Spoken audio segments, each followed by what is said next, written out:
What is up, YouTube? So as promised, I'll do another video maybe once a week, like I was saying. Yeah, so I was talking earlier how we were going to build a brooder. This is it. I'm not going to do a how-to on how I did it. I did the bottom kind of like a subfloor. If you're, it's framed, and then there's one in the middle. Anyways, so I just used OSB sheathing on the sides, the cheapest stuff we had left over in the barn. Stapled down some chicken net. Used the cheapest door handles I could find from Lowe's. Yeah, this little cubby back there I think is going to be hell for us to clean and get chickens out. It's 12 inches tall, so the water fits. And yeah, it's just on 2x4 legs. It's just real simple. We're getting 50 chickens. I looked on Murray McMurray's website. That's where we're getting our chickens from. And they said about a half square foot. Well, they did say half square foot per chicken. So that's 25 square feet. That's like 24 and a half. So the birds are gonna get a little cramped. It's 12 inches tall. That's what they mentioned. You can see we got one waterer in there. Our other feeder is the same size. So there's enough room for that. This should work great. Yeah, I was gonna do a video today on last time I did our year progress. I was thinking it'd be funny to the title of this video to be called "What Not to Do in Your First Year of Homesteading," or what didn't work out for us like we thought it would. First thing is, don't brood your chickens in your guest bedroom in a kiddie pool, because we did that. We were all excited. I mean, I don't regret it now because we're getting 7 to 10 eggs a day from like 11 chickens. So that's pretty good. But man, what a mess. The second they could jump out of the pool, they were shitting all over the bedroom. There was like dust. Chickens make dust, right? I don't know what it's from. Maybe dried out turds, their skin, their feathers. I have no idea. But the whole room had like this film of disgusting dust. It was a mess. It was a mistake. What do you expect? We moved from an apartment in Oregon to our own big property in Kentucky, and that was, we just wanted chickens. And if anybody here has a wife or a significant other, you go to the farm store and you see chickens in there, you're not leaving without chickens, especially if you don't have any. So that's what happened. We got them, weren't prepared, we didn't have a brooder, we didn't, nothing, right? We had a heat lamp. We're like, screw it, we've got a book on how to do it, and we went from there. So that was our first mistake. The second thing we learned when homesteading is don't start gardening sooner, or don't go bigger. Clearly look around. I mean, we got the room, right? We're like, yeah, we're gonna, I don't know what I thought. We just thought we had a lot of room to garden. If you remember, I tilled that for sweet potatoes. Didn't work, just weeds came up. We tilled that for something. We didn't even use that after I tilled it. We built this, but we didn't till it before we built it, and these weeds are just so overgrown.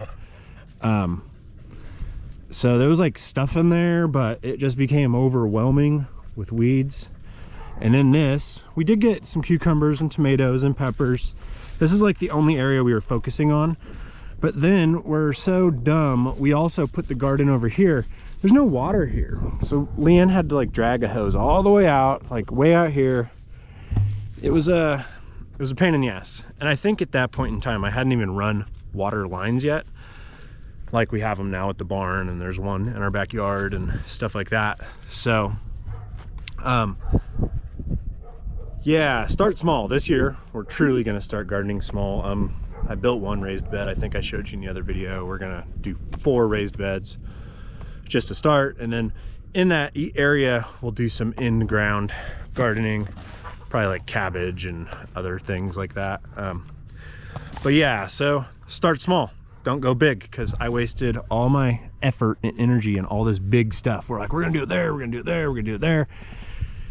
It wasn't practical. We have no idea what we're doing. We still don't, because we didn't really have a successful garden. So this year, we're starting small. We're gonna put cardboard down. We're gonna mulch between the rows. We're gonna put compost on top of the cardboard and like dirt, fill dirt, whatever. Good soil, right? So yeah, we're gonna start small.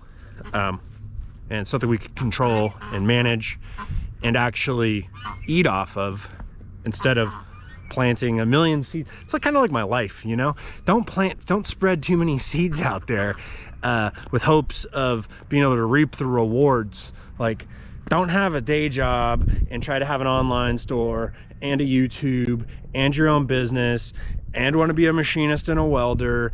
And like, I do too much shit, and that's just probably undiagnosed ADD.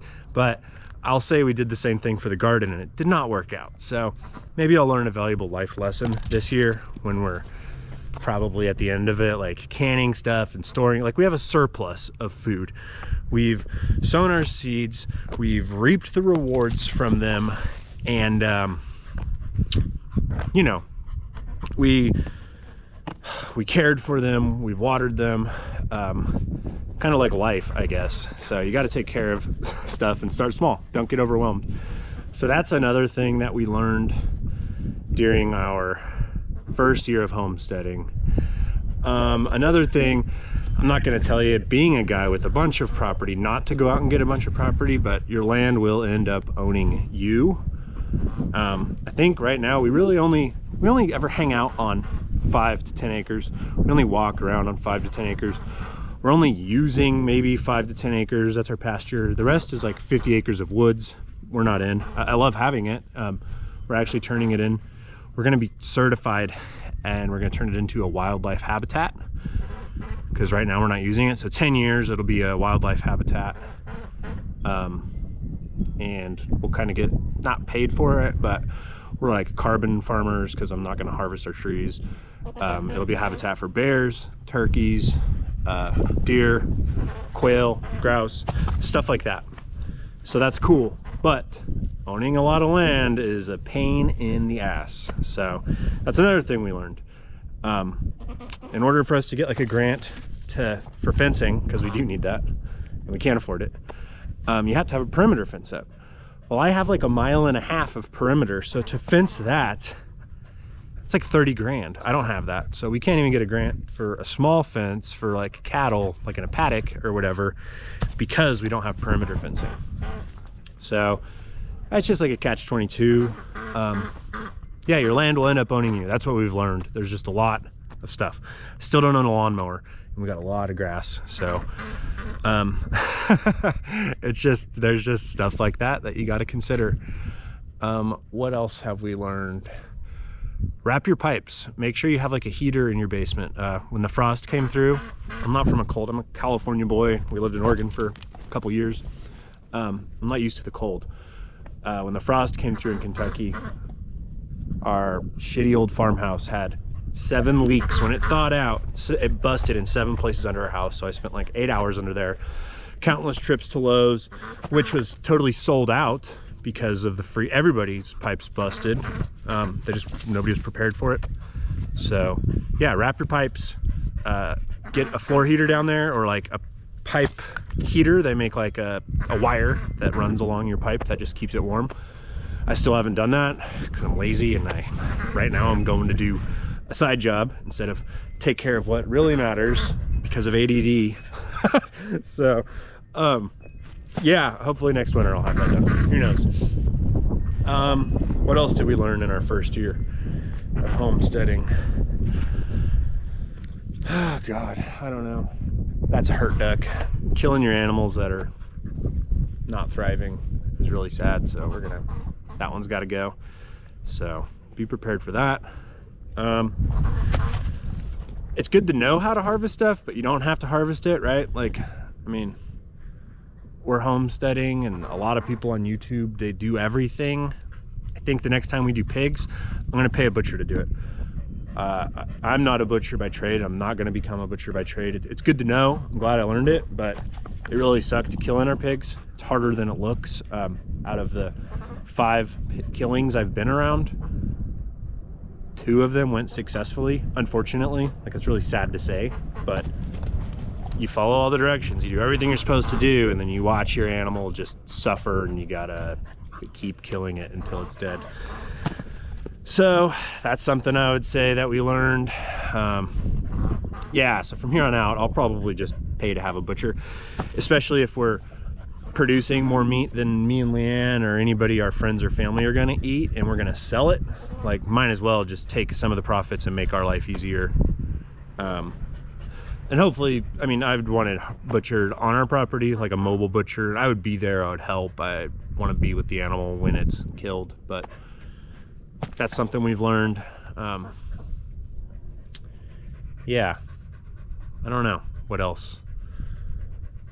I think that's kind of a good thing. You don't hear a lot of people talk about. So anyways, take it easy, YouTube. Have a good day, and I'll see you next week.